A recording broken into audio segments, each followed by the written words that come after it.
Perkenalkan nama saya Rifan Eki Adrianto. Di sini saya akan mempresentasikan optimalisasi strategi pemasaran hotel melalui analisis RFM atau resensi, frekuensi, dan monetary dari mata kuliah Customer Relationship Management yang diampu oleh dosen Pak Agus Ismail ST MBA.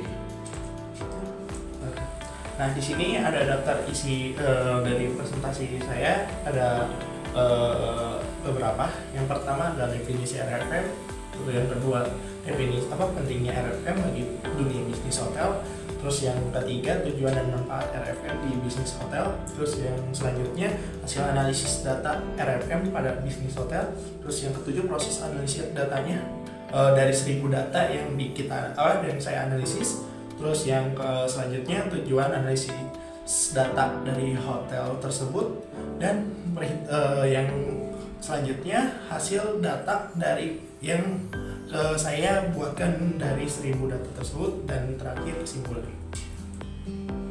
Nah, definisi RFM itu adalah singkatan dari resensi, frekuensi, monetary. Nah, resensi itu terakhir beli, frekuensi itu seberapa sering beli, dan monetary itu berapa banyak uang yang dibelikan oleh konsumen. Nah, metode ini berdasarkan melihat perilaku pelanggan yang melihat kebiasaan belanja mereka. Contohnya, kalau misalnya di bulan kemarin belanja 500.000, terus bulan depannya belanja 1 juta, terus bulan berikutnya 1.500.000. Nah, berarti seiring bulan waktu tuh konsumen tersebut meningkatkan biaya belanja dan melihat apa aja belanja yang dia tambahkan, seperti belanja lebih ke arah seperti kebutuhan pokok atau belanja kebutuhan lainnya. Tapi di sini kan dunia bisnis hotel, berarti yang berbeda itu adalah fasilitas yang diberikan. Nah, komponen RFM itu adalah yang pertama resensi, menunjukkan kapan terakhir beli. Jadi kalau misalnya saya sebagai konsumen, saya terakhir beli tiket hotel tuh tahun kemarin. Nah, itu adalah resensi. Sedangkan frekuensi itu berapa sih orang sering pelanggan tuh buat beli tiket hotel atau wisata tersebut. Jadi misalnya saya beli tiket hotel nih di sebuah kota, contohnya Jogja. Nah, saya tuh terakhir beli itu di tahun 2022. Nah, tahun berikutnya saya beli lagi nih, tapi di bulan berbeda, di tahun 2023. Nah, seperti itu yang namanya frekuensi. Sedangkan monetary adalah mengukur total biaya yang dikeluarkan oleh konsumen. Pertama, biaya yang konsumen itu misalnya contohnya yang tadi saya sebutkan adalah 1 juta di tahun 2022 untuk satu hotel dan satu hari. Sedangkan di bulan berikutnya mungkin pelanggan tersebut pesan lagi untuk 2 hari dan mengeluarkan biaya sebesar 2 juta. Nah, perbedaan itu yang disebut dengan monetary. Nah, di sini saya akan menjelaskan pentingnya RFM bagi dunia bisnis hotel. Yang pertama, resensi. Kenapa penting? Karena dapat menentukan siapa yang perlu diingatkan oleh pihak hotel. Jadi nanti kita berikan pesan promosi, mungkin diskon atau mungkin loyalitas pelanggan seperti premium, eksekutif, atau mungkin reguler dengan diskon yang besar.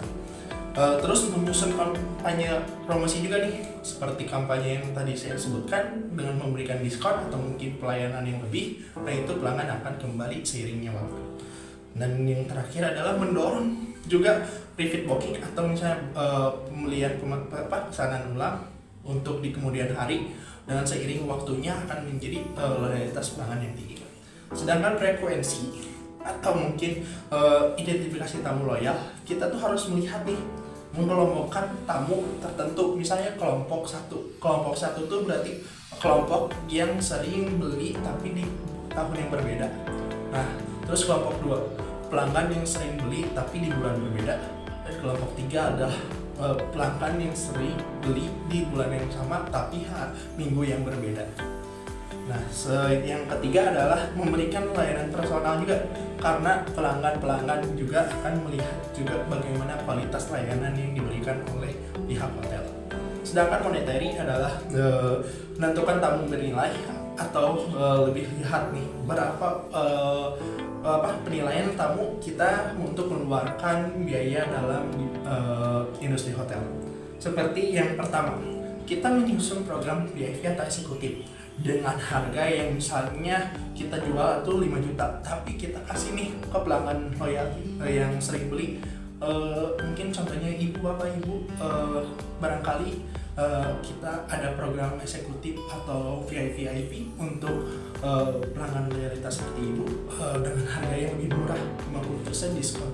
Barangkali mungkin kalau mau kita masukkan daripada reguler dengan harga 1,5 juta. Perbedaan 1 juta dengan tingkat layanan tinggi itu akan memberikan dampak yang lebih baik. Nah, yang selanjutnya adalah tujuan dan manfaat RM dalam bisnis hotel. Yang pertama tujuan. Yang pertama tuh mengetahui perilaku dan nilai tamu. Jadi kita tuh sebagai pihak hotel harus memberikan nih dan melihat juga perilaku dalam konsumen menggunakan fasilitas hotel.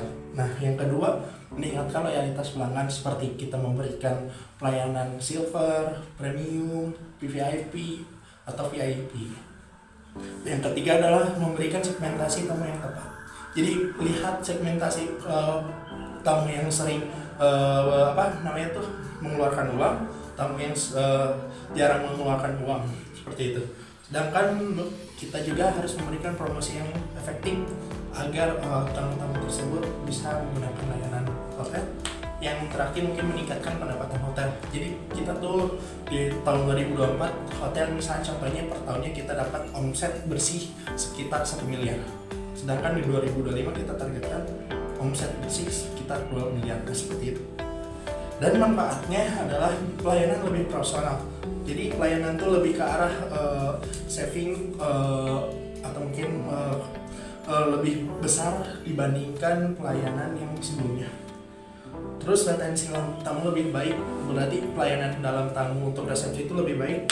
Terus yang ketiga, promosi dan operasional lebih efisien. Nah, promosi lebih operasional lebih efisien tuh lebih ke arah kita tuh tinggal pakai ads sekarang tuh di sosial media.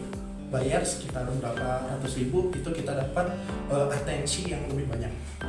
Terus loyalty lebih besar, jadi kita memberikan loyalitas yang lebih besar pada pelanggan yang loyal. Terus yang kelima adalah cross selling dan cross buying atau upselling itu lebih besar. Nah, proses analisa data dalam perhitungan RFM yang saya buat. Yang pertama adalah proses resensi, jumlah hari kunjungan, kaki pelanggan, frekuensi jumlah kunjungan selama periode tertentu, dan monetary adalah pengeluaran pelanggan dalam rupiah. Yang pertama, dalam memberi skor RFM, saya menggunakan metrik dari skor 1 sampai 5. Nah, resensi itu semakin rendah nilainya dan skornya semakin tinggi, sedangkan frekuensi dan monetary semakin tinggi nilainya, skornya makin tinggi. Contoh, skor R atau resensi itu sekitar 5 atau baru-baru ini. Sedangkan untuk frekuensi contohnya adalah 4 alias cukup sering. Terus yang 2 untuk monetary, pengeluarannya tidak tinggi alias rendah. Nah, seperti itu. Untuk segmentasi pelanggan itu kita dalam mendasarkan skor RFM, yang pertama loyalis atau skor R tinggi, F dan M itu cukup tinggi. Untuk beresikonya, untuk pelanggan beresiko kita pelanggan tersebut sering belanja tapi sudah lama tidak datang. Sedangkan yang terakhir potensial belum datang tapi berpotensial untuk datang di hotel. Nah, ada tujuan analisa data hotel yang saya buat adalah 10 tujuan. Yang pertama, mengukur aktivitas tamu, identifikasi tamu loyal, segmentasi pelayanan, memberikan promosi, program loyalty, pencegahan kehilangan pelanggan, pengambilan keputusan berbasis data, peningkatan pelanggan tamu, meningkatkan pendapatan, dan pemantauan perilaku tim. Nah, saya di sini analisis dengan metode by data, tapi dengan bahasa Inggris. Tujuannya kenapa? Karena melihat analisis data RFM ini dengan 1000 data ini tidak cukup dengan bahasa Indonesia saja. Jadi saya coba dengan bahasa Inggris. Seperti yang saya buat adalah overview of the data. The data test contains 100 hotel customer with the following metrics. The first, recency. Day since last registration adalah lower is better. Frequency is number of transaction, the less of higher is better. The monetary total spending in EDR or Indonesian dollar rupiah. The segments in three segments. First, basic address, two, loyal, and three, VIP. And the next, case static. Recency analysis day since last versus the one average recency in 163 day, and two base customer 30 day and very recent, and three at least customer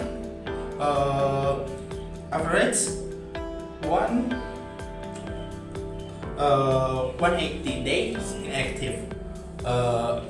The next, frequency analysis in number of transaction.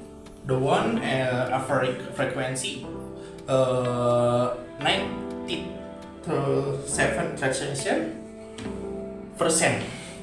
High value customer in the next 20 transaction. Low and jealous customer in 5 transaction in low. And the last, monetary analysis in total spending ADR. The one average monetary value in 7.843.000. The two high spend customer 15 juta rupiah lebih, dan yang and the three low spend customer 1 juta ke bawah.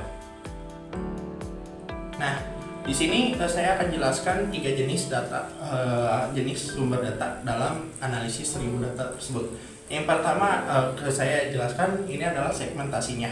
Ada segmentasi VIP, loyalis, beresiko. Terus ada jumlah dalam VIP kita jumlahnya ada 198, yang loyalis ada 585, yang beresiko ada 217. Terus presentasinya saya seperti jumlah data tersebut. Dari VIP ada 198%, dari loyalis ada 585%, dari beresiko ada 217%. Nah, deskripsinya ini ada 3. Yang pertama, VIP, pelanggan bernilai tinggi. Kenapa? Karena pelanggan tersebut VIP itu ada di atas data 100 dengan total 198 data. Sedangkan loyalis di atas 585. Yang bisa disebut adalah pelanggan setia. Terus yang beresiko adalah 217, itu di bawah 300 dengan deskripsi nasabah beresiko perhatian. Nah, di sini saya jelaskan analisis rincinya yang seperti tadi saya jelaskan dalam 1000 data. Yang pertama, pelanggan VIP 198 pelanggan. Karakteristiknya ada dijelaskan di sini. Yang pertama, untuk jumlah resensinya itu ada 42 hari. Terus untuk jumlah frekuensinya itu ada 12 transaksi. Sedangkan untuk jumlah pengeluarannya itu ada 21.450.000 rupiah. Saya merekomendasikan data tersebut untuk seperti ini dalam sistem RFM atau CRM. Nah, yang pertama adalah memberikan hadiah yang tinggi untuk customer tersebut. Kenapa? Karena customer tersebut telah mengeluarkan biaya yang lebih tinggi dari yang kita berikan di deskripsi. Terus yang kedua adalah memberikan penawaran khusus untuk pelanggan tersebut dengan benefit yang lebih tinggi dari pelanggan yang lain.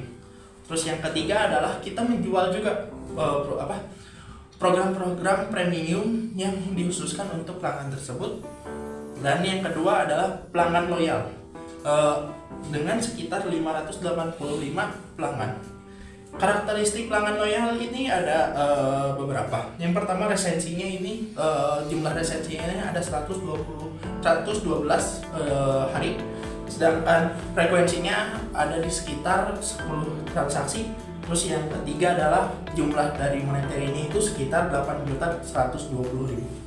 Nah, yang saya rekomendasikan pada pelanggan loyal sejumlah 585 pelanggan itu ada satu. Yang pertama, memberikan loyalitas program yang sudah ada di bisnis hotel tersebut. Terus yang kedua, memberikan sejumlah tawaran di beberapa target yang ada pada 585 customer. Terus yang ketiga adalah membelikan atau melihat program-program yang bisa diberikan kepada sejumlah pelanggan yang dapat upgrade dari pelanggan reguler atau loyal kepada pelanggan VIP. Nah, yang ketiga ini yang terakhir, pelanggan beresiko sejumlah 217 customer. Nah, karakteristik dari pelanggan beresiko ini adalah jumlah dari resensi atau pembelian terakhir ini ada 245 hari. Sedangkan jumlah frekuensi dalam transaksi terakhir ini ada 7 transaksi. Sedangkan jumlah pengeluaran yang dikeluarkan oleh pelanggan beresiko sejumlah 217 customer ini ada Rp5.780.000. Nah, rekomendasi yang harus diberikan untuk pelanggan beresiko ini adalah yang pertama, memberikan sejumlah promosi yang lebih besar. Yang kedua adalah memberikan pelayanan untuk beli di sekarang dan dapatkan gratis di hari yang akan datang dengan syarat, ketentuan dan berlaku. Terus yang ketiga, memberikan kenapa nih alasannya bisa jadi gini, apakah ada yang salah dari programnya atau layanan atau mungkin harganya. Nah, kesimpulan dari hasil dari presentasi ini adalah 1000 data pelanggan hotel dengan menggunakan metode RFM atau resensi frekuensi monetary dapat disimpulkan juga bahwa strategi ini dapat efektif atau sangat efektif dalam meningkatkan kinerja dan layanan bisnis hotel. Kenapa? Karena hasil analisis ini menunjukkan bahwa pelanggan dapat dikelompokkan dari 3 pelanggan. Yang pertama, pelanggan VIP, pelanggan loyal, dan pelanggan yang berisiko. Nah, kenapa dengan demikian? Karena mereka dapat berkontribusi besar dalam dunia bisnis hotel. Dalam contohnya, segmentasi VIP dapat memberikan potensi pendapatan yang lebih, sedangkan dalam loyalis kita dapat memberikan pelanggan aktif dan setia dalam bisnis hotel, sedangkan pelanggan yang beresiko itu masih memiliki potensi untuk memberikan pendapatan. Namun ada beberapa hal yang harus dilakukan seperti program-program yang efektif bagi mereka. Jadi secara keseluruhan penerapan RFM dalam dunia bisnis hotel itu memberikan wawasan yang tajam tentang perilaku pencegahan dan juga memberikan manajemen hotel itu apa aja yang diperlukan untuk pelanggan-pelanggan tersebut dalam 3 segmentasi pelanggan yang sudah dikelompokkan. Nah, dalam meningkatkan kepuasan juga tamu, RFM itu sangat membantu. Sedangkan dalam strategi pemasaran ini sangat lebih profesional dan efisien, tidak mengurangi waktu yang berlebihan atau mungkin biaya yang berlebihan. Mungkin sekian dari presentasi terkait optimalisasi strategi pemasaran hotel melalui analisis RFM atau resensi frekuensi monetary. Sekian, saya Rifan Eki Adrianto. Wassalamualaikum warahmatullahi wabarakatuh.